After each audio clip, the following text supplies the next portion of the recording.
హైదరాబాద్ వేగంగా అభివృద్ధి చెందిన నగరంగా గుర్తించి దీన్ని సంపూర్ణంగా అభివృద్ధి చేయాలనేటువంటి సంకల్పంలో నరేంద్ర మోడీ గారు ఒక గొప్ప విజనరీగా ఒక గొప్ప ఆశయంతో ఇవాళ 400 పైచిలుకు కోట్లతో ఈ టెర్మినల్ని నిర్మాణం చేసి ఈరోజు తెలంగాణ ప్రజలకి అంకితం చేస్తున్న ఈ సందర్భంలో ప్రజలందరికీ కూడా శుభాకాంక్షలు తెలియజేస్తా ఉన్నాం.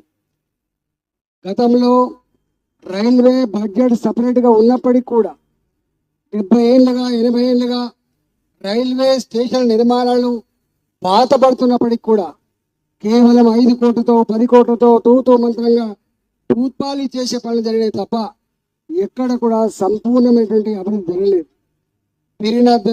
పెరిగిన జనాభాకి తోడుగా ఇవాళ అవసరాలకు తోడుగా ఇవాళ గొప్పగా నిర్మాణం జరగాల్సినటువంటి ఈ రైల్వే స్టేషన్ల నిర్మాణం జరగకపోగా రైల్వే స్టేషన్లు కూడా దుర్గంధపూరితంగా ఉన్న విషయం మనకు తెలుసు.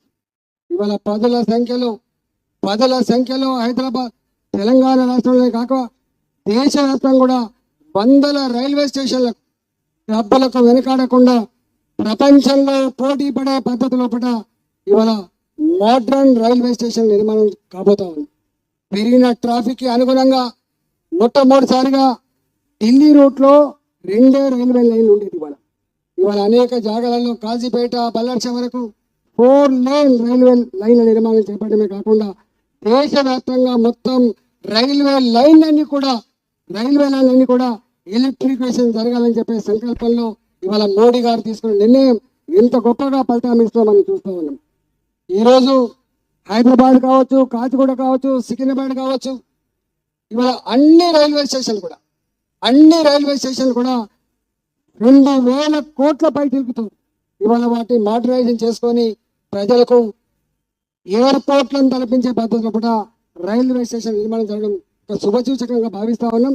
మేము ఈ మధ్య కాలంలో మల్కాజిరి పార్లమెంట్ అనేది అనేక రైల్వే లైన్లకు నిలయం, రైల్వే ప్రాపర్టీస్ కావచ్చు, రైల్వే ఆఫీసులు కావచ్చు, రైల్వే ఉద్యోగుల యొక్క నిలయం అంతా కూడా ఇక్కడే ఉన్నటువంటి ఈ సందర్భంలో జిఎం గారితో నేను రిక్వెస్ట్ చేయడం జరిగింది. కేంద్ర రైల్వే శాఖ మంత్రి గారితో కూడా 3-4 సార్లు మీటింగ్ ఏర్పాటు చేయడం జరిగింది. ఇవాళ వాటన్నిటినీ కూడా ఆ సమస్యల పరిష్కారం కోసం రాష్ట్ర ప్రభుత్వ పరంగా ఉన్నటువంటి చిన్న సమస్యలు కూడా కోఆర్డినేషన్ చేసుకొని దాన్ని ఎరాడికేట్ చేసుకొని వీటి సంపూర్ణ నిర్మాణం కోసం గొప్పగా కృషి చేయాల్సింది అక్కడ ఉందని చెప్పి ఈ సందర్భంగా మనవి చేస్తూ ఇవాళ ఈ మల్కాజిగిరి పార్లమెంట్ ఉన్నటువంటి ఈ టెర్మినల్ ఇంత గొప్పగా ఇవాళ నిర్మించుకొని జాతికి అంకితం చేస్తున్న సందర్భంలో ఈ ప్రాంత ప్రజానికానికి ఎనలేని సేవ చేస్తానని దాంట్లో సందేహం లేదు.